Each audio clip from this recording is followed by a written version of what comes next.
Hi, welcome to BA Brew. I'm Jonathan. I'm Emma. And I'm Philippa.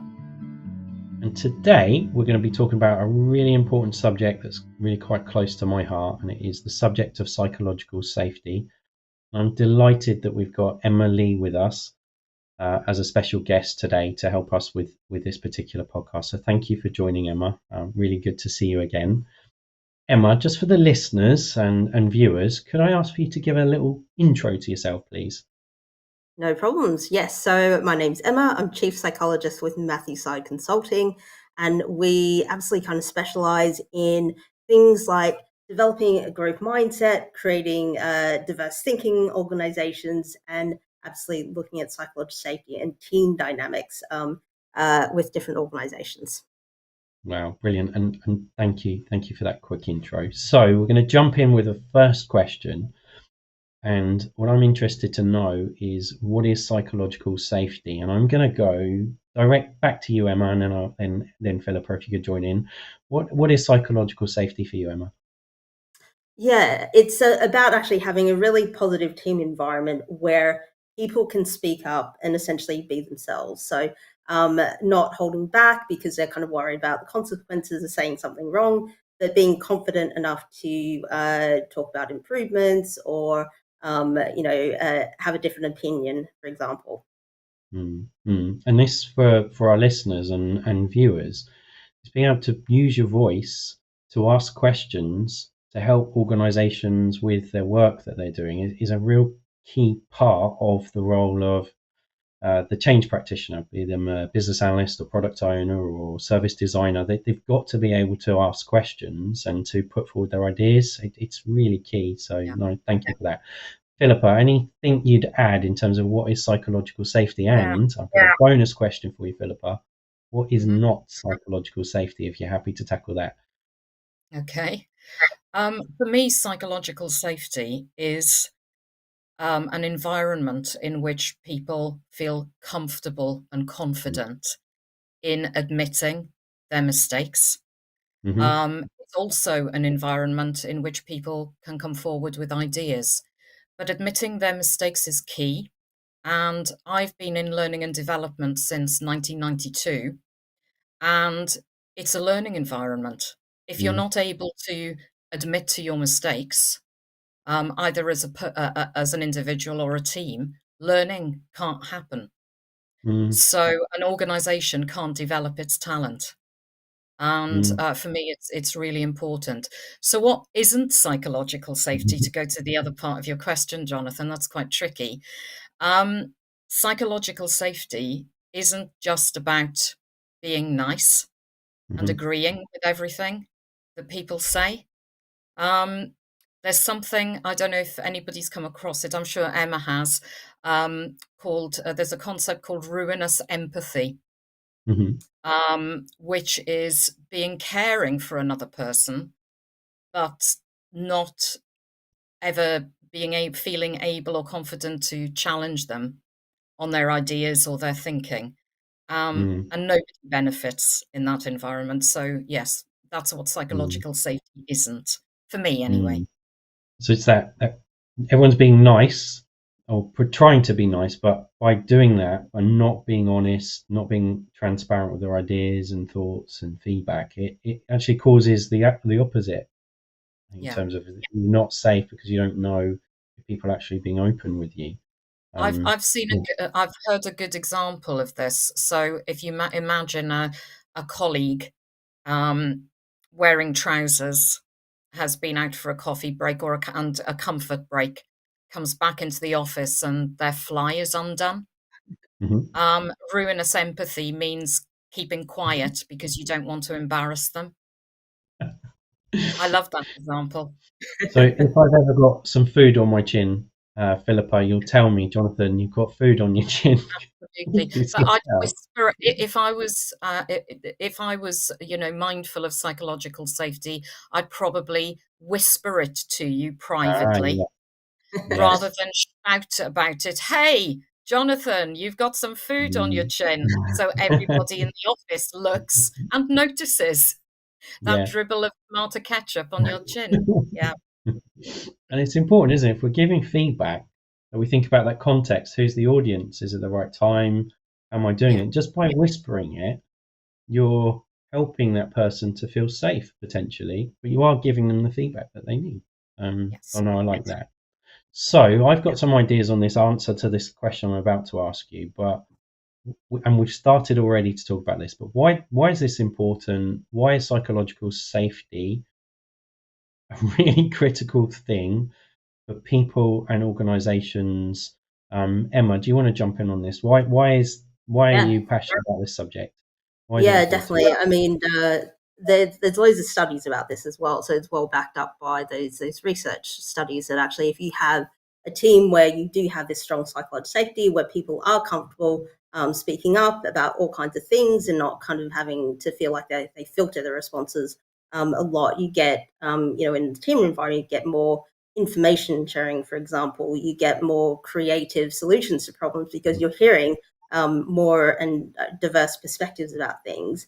Certainly better collaboration, better relationships, and also things like performance and task execution as well. So there are Mm, actually real business benefits if you can get these team dynamics right in terms of being able to speak up. So, and I agree with the earlier point in that it's not about always just being nice to people and kind of holding back because you think you might upset people. It's actually there's constructive challenge in there in a positive way that is respectful and kind of gets mm, better outcomes. yeah, and some really good points there. Philippa, anything you would add in terms of why is it important? Yeah, I would add to build on the points that Emma was talking about there. I think relating it to the business analysis world and service design in particular, which is looking for creative and innovative Mhm, solutions to customer problems. If people feel uncomfortable or reticent to put forward their ideas, and as Emma said, the people don't want to look silly, or they mhm, defer to people who've, oh, that person's got 20 years experience. I'm an apprentice. I shouldn't be saying anything. mm, Actually, the solution suffers, in my mm, experience. mm, mm, Some of the most radical ideas come from people who are bringing new perspectives onto maybe old challenges. And mm, often it's the more junior people in the organization. mm, So as a manager in particular, or as a project leader, professional leader, a BA lead, I think it's the onus is on you to really do what you can to create an environment that is psychologically safe, particularly yeah, for creative activities. I mean, it's important for everything, but particularly so in mm, for creative work. mm. Now, we've touched on some of the benefits of psychological safety, and I absolutely agree with everything you've just said, Philippa. Really key for change professionals, business analysts, service designers, and others. But I would like to touch on what's the impact of being in a culture that is not psychologically safe. And I think there's an argument for psychological safety because it, if in an absence of psychological safety, can lead to stress, particularly prolonged stress for the individual. And if you look at, there's loads of studies on it, so people can just quickly Google number of days uh, cost in terms of the workplace through stress, and it's billions and billions of pounds are lost in terms of productivity because people don't feel safe to go to work. And I Mm. think that is, I think it's embarrassing for organisations that are presiding over, leaders that are presiding over an organisation where the culture is such that people do not feel safe to go into work. I don't think it should exist in 2024. We're a developed society. It shouldn't be commonplace, but there are lots of people who do not feel safe to go to work, and I Mm. think it's really key for the individual as well as all the benefits in terms of productivity, creativity, and all the other stuff. Any thoughts on that you wanted to add? Or have I just gone off on a tangent? Emma, you tell me I've gone off No, on a no, tangent.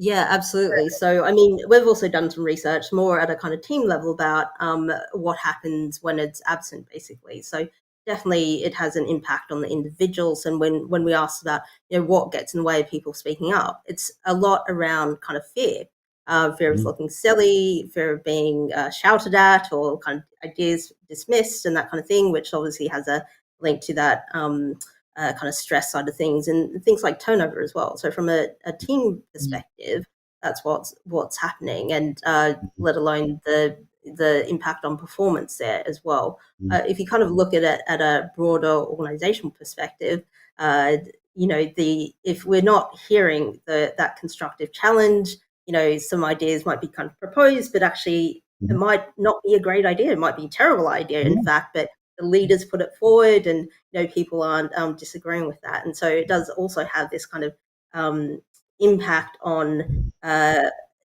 return on investment for big Mhm, projects. Is it actually going to succeed or not? So we talk a mhm, lot about diversity thought, and when it's absent, there are kind of real business impacts associated mm. with that. Yeah, brilliant. Mm. Absolutely. Philippa, anything you'd add on that discussion? Yes, I've worked with organizations over the years that have had gone through cultural transformations where they've Mhm, realized the old command and control approach to mm, leadership and management in the company is holding them back, and it mm, was affecting their ability to compete, mm, particularly globally. I've also seen it where the culture was psychologically unsafe, and the end mhm, result was funding wasn't secured from a key investor, and the business folded. mm, So you talked about the impact on individuals, and that mm, is absolutely right. That's the first line, mm, and that's why I think HR professionals monitor absenteeism, mhm, or even presenteeism, mm, because sometimes people go absent. Sometimes they're working 16-hour days just to be visible because they're mm, scared. mm, Um, so HR, a good HR team will monitor those levels because mm, they're your early warning system that you mm, may have an issue with psychological safety in the mm. organization.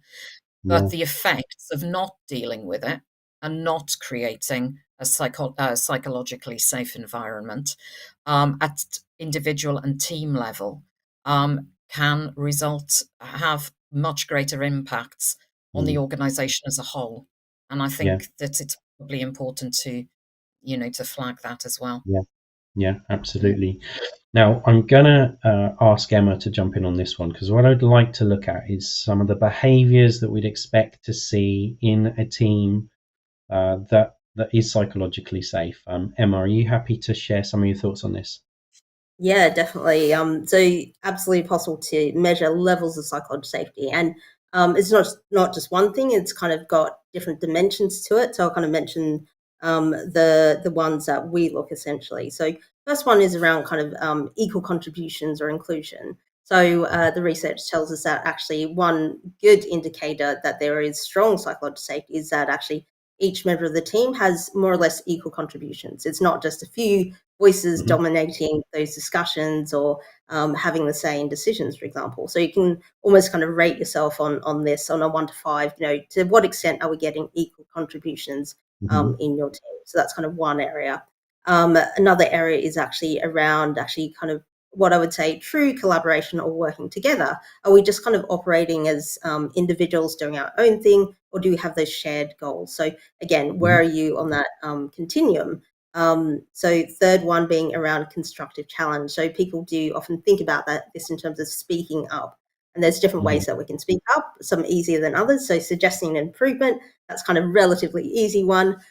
Slightly harder one is around actually if I have a different point of view to someone else in my team, how comfortable am I openly talking about that or kind of debating the issue to get to a solution? And the last Hmm. one being around actually learning from mistakes. So when something goes wrong, how do we respond to that? So you can probably imagine all kinds of responses. Hmm. Some better than others in terms of psychological safety. So blame, not a great one, obviously. a better response is actually, what did we learn from that? How can we get better next time? So those are kind of 4 areas that we look at when we're kind of really breaking down what's happening in terms of levels of psychological safety. Yeah. I think they're really interesting. I love that insight that you shared there, and that equal contributions. How equal are the contributions in a meeting? And it might be a meeting with 5-10 people, or it could just be a one-on-one conversation with, for example, you and a peer, you and a boss, you and a subordinate. Are you treating each other with respect? Are you listening to each other? Are you working towards those common goals? And I've worked with bosses, Emma, I'm sure you have, Philippa, where there is no equal contribution. It's what they say goes. And if you question it, that's not safe. And I know that I'd much rather work for someone I can have an open conversation with and have equal contribution, get more from the team. I think what's important to recognize, if you're going to invite or work towards a more equitable contribution from every team member, is that some people don't feel comfortable speaking in front of others. So maybe get them to write their ideas down. So it's sort of anonymized, and then you can stick them up on a board and pick the ones you want to develop further, and make sure as a manager, you know who's written them down. You pick one of the ones that the more reticent team member has written down. And that's definitely worked for me in the past, I think. But also, if you are in a management position or a leader position of, at any level, I think it's important to be able to admit your own fallibility and be honest with people. And just say, yeah, I didn't make the right decision then, and I didn't for the following reasons. Or, oh, I wish I'd done this differently. And this is what I learned. And then the more you do it, the more people reflect your own behavior back at you. And, a year down the line, you'll have created a different culture for that team. I think really important there, the behaviors of the leader in the team, really key, because people subconsciously, I think, follow those behaviors, sometimes consciously, obviously. But one of the things that I think people might misinterpret on this is that it's not a democracy. So it's like this equal contributions doesn't mean that the leader doesn't make the call in terms of this is what I think we should do. And some people think, equal contributions means everyone gets a vote, everyone gets a say. And that might not be the case. The leader, I think, should listen, but on occasion they'll need to say, "Well, I've listened, but this is the route we're going to go ahead on," and they'll then progress with that, because you need the team to be behind the approach and the way we're working. But the thing that you said, Philippa, around that leader might admit later they made a mistake, but and they might choose a course of action that proves to be wrong or doesn't lead to the success I want, but they've got to be able to admit that and say, I made the wrong call. These are the lessons learned, and let's try again, and let's get more ideas in. And it's kind of, some people will mix up equal contribution with it's a democracy, and it's not always a democracy. Just to kind of add to that, it is about having the ability to have a voice, but absolutely agree. So to that point, we also talk about being specific about what are the decision-making rules. Okay, is it that I'm gathering all these different views, but actually ultimately as a leader, I just want to be clear, I'm going to take that into consideration, but I'm making the decision. That could be one decision-making rule. Another decision-making rule could be actually the majority. What's the majority view on that? I'm going to go with that. So I think as long as people are clear about how they're being involved, how the decision's going to be made, it feels much better. Yeah. Now you talked about Emma. You talked about true collaboration, and I think that's fascinating, because there's lots of people saying they're going to collaborate. I remember I used to work for a senior leader who was a chief operating officer in a financial services organisation, and he was often the project sponsor or program sponsor. And the teams were scared to go into a meeting with him, because if you went into a meeting, you'd end up getting shouted at and treated abhorrently by this particular leader.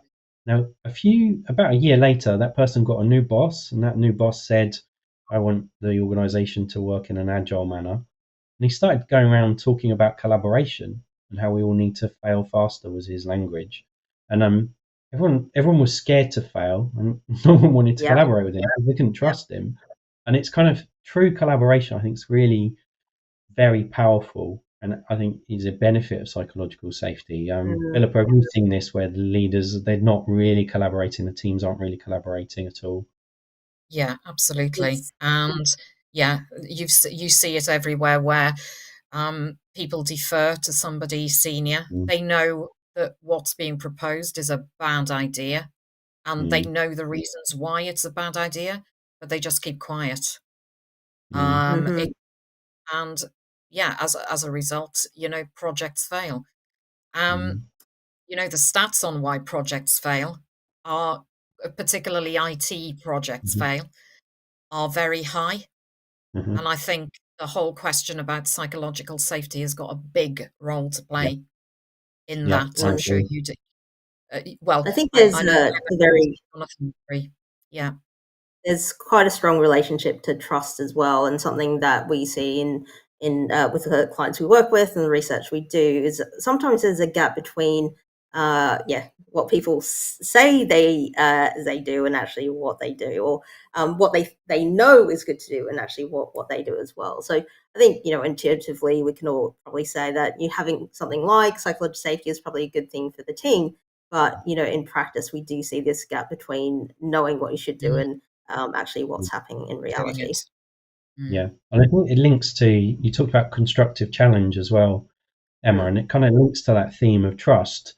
If you trust that you can use your voice to share some feedback or to raise an issue, you've got the potential for that constructive challenge and that opportunity for learning at a micro and a potentially then macro level in the organization. And it's mm, potentially very, very powerful is my view. I think it's really impactful on organizational success. I'm very, very biased. But yeah, that ability to raise a challenge or to look at yourself and say, right, I've got an issue with a colleague or with a decision that's been made. mm, I'm burying my head in the sand and I'm not using my voice, but trying to build your confidence and competence at mm, raising that challenge, that idea in the right way, at the right time with the right person.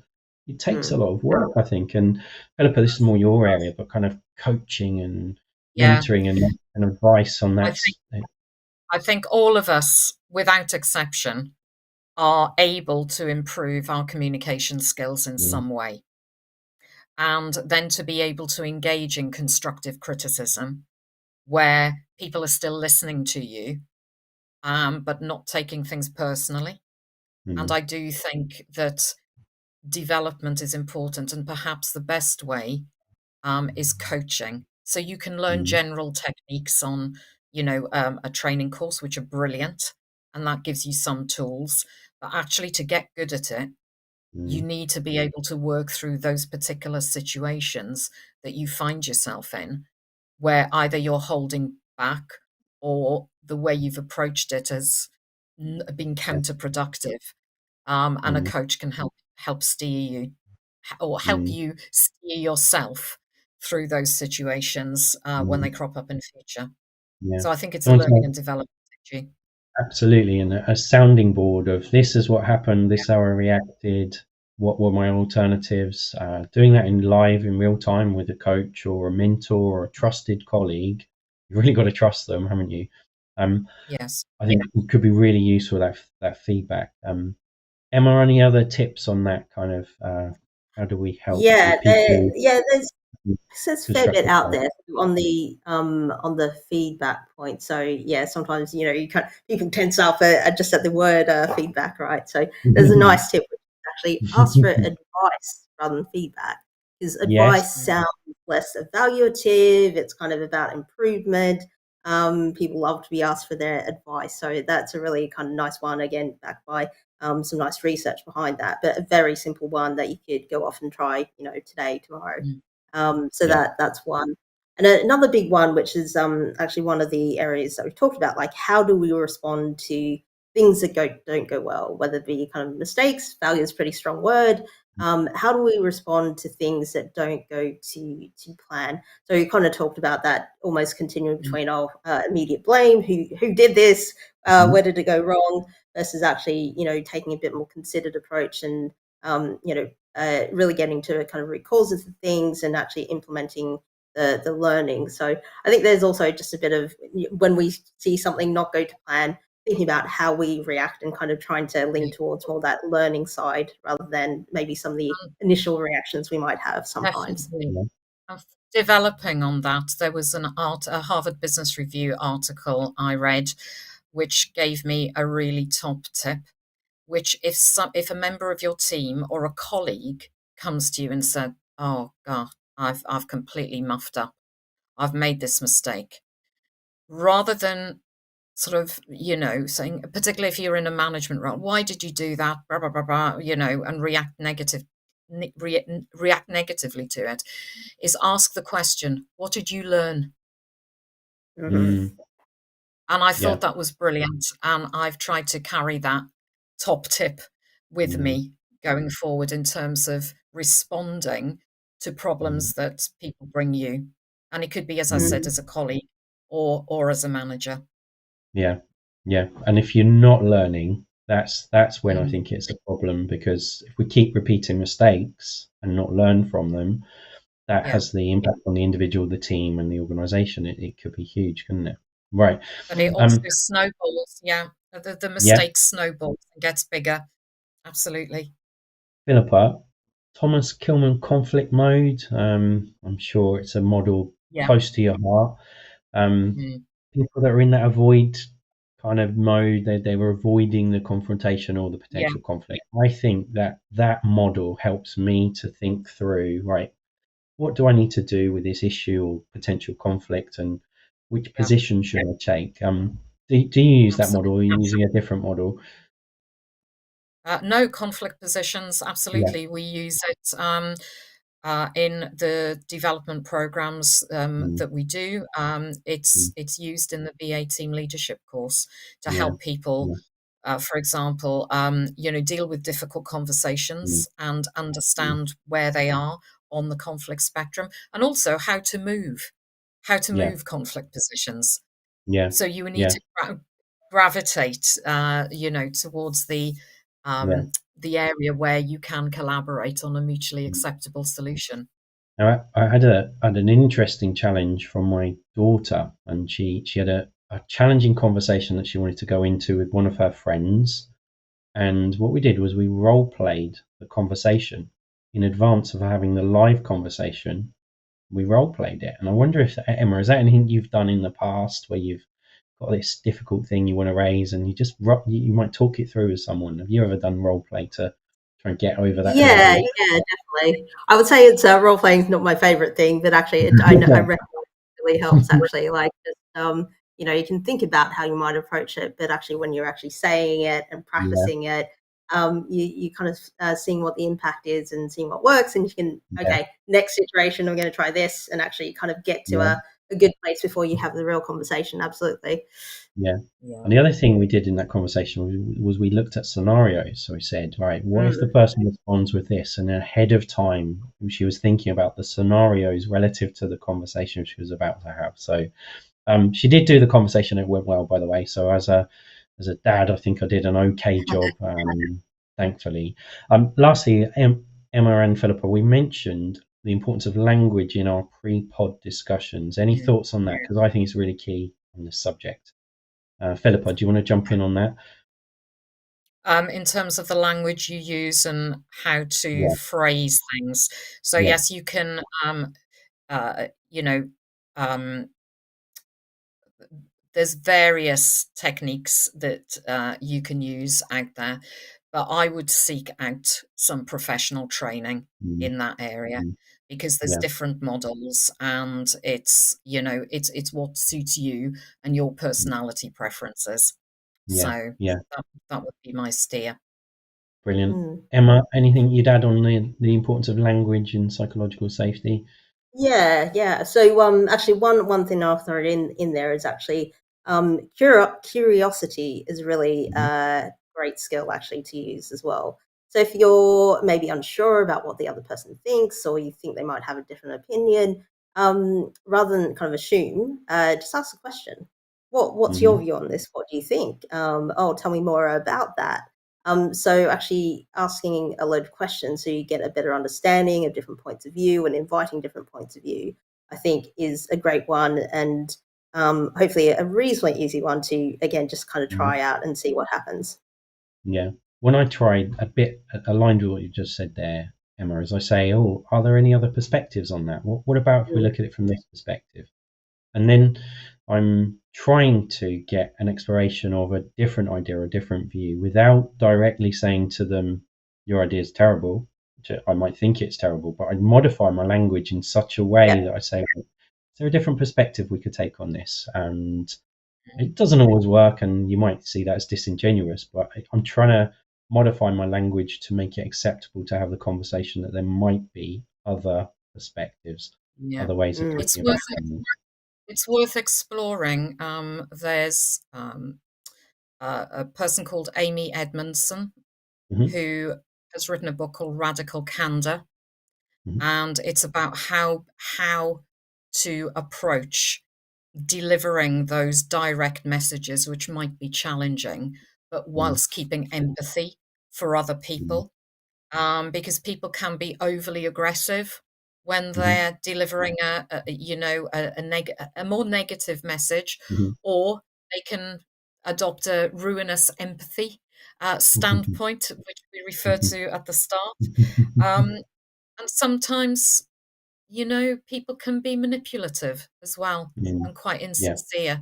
So radical candor is what we need to be aiming for. And I think, for this podcast, it's too much to go into or cover, but I would recommend that people seek it Mm. out. The book's available online, both in, Kindle format or hard copy. So Mhm. definitely check it out. And there's she's got a website and a YouTube channel as well. So worth Awesome. Awesome. having investigating, I think. Thank you, Philippa. Right. Emma, any final thoughts? Anything you wanted to add to this pod that we've not covered? Any kind of final tips for any of the listeners Yeah. or viewers? Um, So yeah, absolutely an advocate for, kind of trying to create these environments where people can speak up, in the right way. It's definitely not just about being kind and nice to each other. It's actually, that constructive challenge in there. And I would say, most of us work as part of teams. It's not just the manager's responsibility. They absolutely have a big impact. But as colleagues, we can also try to create an environment where we support our colleagues to speak up, etc. as well. So we all have a role in our teams to kind of play to create these great team environments. Brilliant. Absolutely. Thank you. Thank you, Emma. And then final question for you as well, Philippa. Any final thoughts? Anything you wanted to add? Just the final thought. I think if you've looked at developing your skills as a colleague and as a manager to create a psychologically safe environment and be able to come forward with your own ideas, I think if the culture of the organization is toxic, you need to leave. Mm. And that's my final word on the subject, because there's a And limit to what you can do to influence some things. I'd agree 100%. If you're not safe in your organisation and it's causing you health issues, Yeah, stress, you can't sleep at night because you're so worried about going into work the next day. You need to really be thinking about, right, is this the right organisation for me? that's right. And should I be leaving? And really exploring that proactively would be my Mm. suggestion on that as well. So I 100% agree, Philippa. I'm going to answer my own question in terms of a final tip. I really liked the book, and not everyone likes it. Stephen Covey's Eighth Habit, which is find your voice and help others to find theirs. And for me, I think it's a habit that we should be advocating for, and we've got to Mm. find a way of finding our voices and helping others to find theirs in our teams, in our organisations, and in our lives. So that's my final tip. It's not everyone kind of puts down that book, or there's a few people that dismiss it, but I really like it. So have a look at that book if it's of interest. Right. Thank you, Emma, for joining us. Thank you, Philippa. I want to thank everyone for listening and watching. I hope that you've got some content in this pod that's useful for you. If you have found something useful, please do share it. Please do hit that subscribe button. If you've got any ideas for future podcasts for us, please let us know. Our email address is babrew@syskd.com. It's been an absolute pleasure hosting today. Thank you very much, everyone.